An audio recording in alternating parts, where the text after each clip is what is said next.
ሰላም ጤና ይስጥልኝ እንደምን አላችሁ የዶክተር ዮናስ ቤተሰቦች ዛሬም እንደተለመደው በአንድ ጠቃሚና አስተማሪ መረጃ ተገናኝተናል።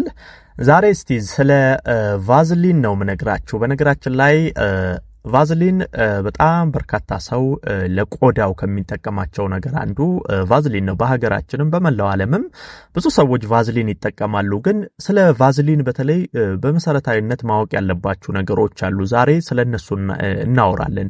ቫዝሊን ምንድነው? ከምን ይሰራል? ጥቅሙ ምንድነው? ጉዳቱስ ምንድነው? በነገራችን ላይ ቫዝሊን በፍጹም መጠቀም የሌለባችሁ ሰዎች አላችሁ። እስቲ ምን ችግር ያለባቸው ሰዎች ነው ቫዝሊን መጠቀም የሌለባቸው? ቫዝሊን ምንድነው ጠቀሜታው? በተለይ ዋና ወደ 3-4 ጥቅሞች አሉት ቫዝሊንን በደንብ እንድትጠቀሙ የሚያደርጋችሁ ማለት ነው። ስለዚህ ዛሬ ስለ ቫዝሊን እናወራለን። ጥቅሙ፣ ጉዳቱ፣ ከምን ይሰራል፣ በአጠቃላይ ስለ ቫዝሊን መሰረታዊ ሐሳቦችን እነግራችኋለሁ። አብራችሁኝ ቆዩ። ለቻናሌ አዲስ ከሆናችሁ ሰብስክራይብ አድርጋችሁ ቤተሰብ ሁኑ። ይሄን መረጃም ላይክ እና ሼር እያደረጋችሁ ለበርካቶች እንዲደርስ እንዲማሩበት አድርጉ። በቀጥታ ወደ ሐሳባችን እንግባ። ስለ ቫዝሊን ስናወራ በመጀመሪያ ቫዝሊን የሚሰራው እንግዲህ ከሚኒራል ኦይል እንደዚሁም ደግሞ ከዋክስ ወይንም ከሰም ነው። እነዚህ ሁለት ነገሮች ተደባልቀው ነው ቫዝሊን እንዲመረት ወይንም እንዲሰራ የሚያደርገው። በዋናነት ሚኒራል ኦይል እና ዋክስ ወይንም ሰም ተደባልቆ ነው። ብዙ ጊዜ ሰም ይሄ አልኮል እና ፋቲ አሲድ ነው በውስጡ የምናገኘው በዚህ በሰም ውስጥ።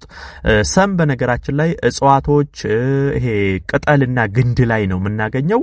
ያሃ ግንድ ቅጠል እንዳይደርቅ የሚያደርገው ዋናው ይሄ ሰም ነው። ለዚህ ነው በነገራችን ላይ የኛም አሁን ቫዝሊን ስንቀባ ቆዳችን ከንፈር እንዳይደርቅ የሚያደርገው ለስላሳ የሚያደርገው አንደኛው ትልቁ ነገር ይሄ በውስጡ ያለው የሰም ይዘት ነው። ቅጠሎች እንደዚህ አይነት እጽዋቶች እንዳይደርቁ እንዲለሰልሱ የማድረግ ባህሪ ስላለው ከዛ ተወስዶ ስለተሰራ እኛም ቆዳችን ከንፈር ስንቀባው የማለስለስ ያውን የደረቀ ከንፈር ሲቀባው የማለስለስ እንዲህ አይነት ባህሪ ያለው ከዚህ ከሰሙ የመነጨ ነው። ስለዚህ ቫዝሊን እንግዲህ ከዚህ ከእጽዋት ከቅጠላ ቅጠል ከግንድ ላይ ከሚሰበሰብ ሰምና ከሚኒራል ኦይል ጋር ተደባልቆ የሚሰራ ነው። ይሄ በመሰረታዊነት መታወቅ አለበት። ቫዝሊን ስትጠቀሙ ደግሞ ጥንቃቄዎች ማድረግ አለባችሁ። እስቲ ጥቅሙን በመጀመሪያ ልንገራችሁና ከዛ ማድረግ ያለባችሁን ጥንቃቄ እናያለን። የቫዝሊን ጠቀሜታ አንደኛው የቆዳ ድርቀትን መከላከል ነው። በተለይ ውሃ ቆዳችሁ ላይ ተጠራቅሞ እንዲቆይ የማድረግ ትልቅ አቅም አለው። ይሄ ማለት ምንድነው? የቆዳ ድርቀትን ይከላከላል። አሁን ቆዳችሁ ነጭ እንዳይሆን ድርቅ ያለ ነፃ ያለ እንደዚህ አይነት ቆዳ እንዳይሆን የማድረግ ስራን ይሰራል። ቫዝሊን በምትቀቡበት ጊዜ የውሃ ይዘት ወደ ቆዳችሁ በማምጣት በመሰብሰብ እዛ ቆዳችሁ ላይ እርጥበት ይዞ እንዲቆይ ያደርጋል። ይሄ ነው በኋላ ላይ ቆዳችሁ ሲታይ ለስላሳ ያልደረቀ ጥሩ ለስላሳ ቆዳ እንዲኖራችሁ እንዲያደርግ የሚያስችለው ይሄ የቫዝሊን አንደኛው ትልቁ ጠቀሜታ ነው። ለከንፈርም ይረዳል። ይሄ አሁን ለፊት ለእጅ ለቆዳ ብቻ ሳይሆን ለምሳሌ የተሰነጣጠቀ ከንፈር፣ የደረቀ ከንፈር እንደዚህ አይነት ነገር ሲኖሩ ቫዝሊን ብትቀቡ ቫዝሊን ብቻውን የደረቀ የተሰነጣጠቀ ከንፈርን የማለስለስ ትልቅ አቅም አለው። ነገር ግን እዚህ ጋር አንድ ቲፕ ምነግራችሁ በተለይ በየጊዜው ከንፈራችሁ እየደረቀ እየተሰነጣጠቀ ነጭ እየሆነ የሚያስቸግራችሁ ሰዎች ቫዝሊንን ከስኳር ጋር ደባልቃችሁ መቀባት። ይሄ ባንዴ የደረቀ የተሰነጣጠቀ ከንፈር እንዲለሰልስ የማድረግ እጅግ በጣም ከፍተኛ አቅም አለው። ምን ታደርጋላችሁ? ለምሳሌ የተወሰነ ግማሽ የሻይ ማንካ ስኳር ከትንሽ ቫዝሊን ጋር አንድ ላይ አድርጋችሁ ትለውሱታላችሁ። ከዛ በኋላ ለምሳሌ ጠዋት ሊሆን ይችላል፣ ጠዋት ላይ ተቀብታችሁ መዋል ትችላላችሁ። ወይንም ደግሞ ማታ ስትተኙ ተቀብታችሁ ማደር ትችላላችሁ። ለምሳሌ ማታ ይሄን ተቀብታችሁ ብተኙ ጠዋት ላይ ስትነሱ የተሰነጣጠቀ የደረቀ እንደዚህ አይነት የነበረው ከንፈራችሁ ልስልስ እያለ ቆንጆ ያማረ ለስላሳ ጤናማ ከንፈር እንዲኖራችሁ ያደርጋል። ስለዚህ ቫዝሊን ከዚህ ከሰውነት ከቆዳ ድርቀት ከከንፈር ድርቀት ከእንደዚህ አይነት ነገሮች ጋር ተያይዞ ትልቅ ጥቅም ይሰጣችኋል። ሌላው ደግሞ ስለ ቫዝሊን ብዙ ሰው ማያውቀው ትልቁ ጠቀሜታ ነስር ለሚያስቸግራችሁ ሰዎች ነው። እንግዲህ ስለ ነስር ስናወራ ነስር በተለይ አፍንጫ አካባቢ ያሉ ህዋሳቶች በፍጥነት የመተካካት ባህሪ ያላቸው ከሌሎች የሰውነት ክፍሎች በጣም በጨመረ እዚህ አፍንጫ አካባቢ ያሉ ህዋሳቶቻችን በፍጥነት የመተካካት ስራን ይሰራሉ።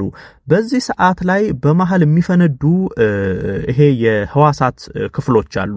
በዛ ሰዓት ነስር እንዲፈጠር ያደርጋል ማለት ነው። እነዚህ ህዋሳቶች በሚተካኩበት ጊዜ የመፈንዳት ነገሮች አሉ። በዛ ሰዓት ላይ ነስር ሊፈጠርብን ሊያስቸግረን ይችላል። ታዲያ እዚህ ጋር በደንብ ማወቅ መቻል አለባችሁ።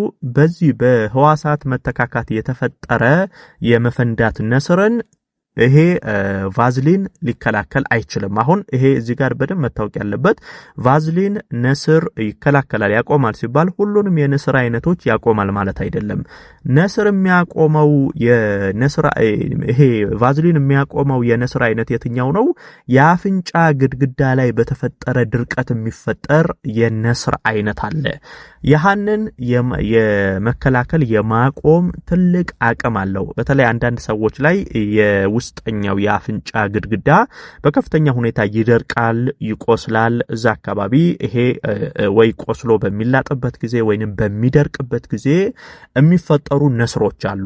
እንደዚህ አይነት ነስር ሲያጋጥማችሁ የውስጠኛውን የአፍንጫ ግድግዳችሁን በስሱ ቫዝሊን መቀባት፣ ከዛ ይሄ በድርቀት በእንደዚህ አይነት ነገር የተፈጠረባችሁን የነስር አይነት ያቆምላችኋል ማለት ነው። በነገራችን ላይ ይሄ በቀን 2-3 ማድረግ ትችላላችሁ። የውስጠኛው አፍንጫችሁ ድርቅ እያለ በዛ አማካኝነት ደም እየወጣችሁ እየነሰራችሁ ከተቸገራችሁ በቀን 2-3 የውስጠኛውን ግድግዳ መቀባት፣ ይሄ በጣም በቀላሉ ነስሩ ድርቀቱ እንዲጠፋላችሁ ያደርጋል ማለት ነው። እንግዲህ ቫዝሊን እነዚህን ከቆዳ ከነስር ጋር ተያይዞ ትልቅ ጥቅም ይሰጠናል።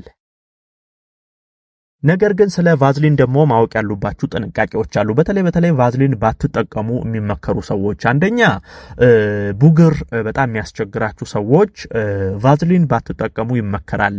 ቫዝሊን ቡግር ላለባቸው ሰዎች ጉዳቱ ምንድነው? በተለይ በዚህ በቫዝሊን ውስጥ ብሮማኮኮ ምንለው የአሲድ አይነት አለ። ይሄ በተለይ ቫዝሊን አሁን ቆዳችሁን በምትቀቡበት ጊዜ የቆዳ ቀዳዳን የመድፈን አቅም አለው ማለት ነው።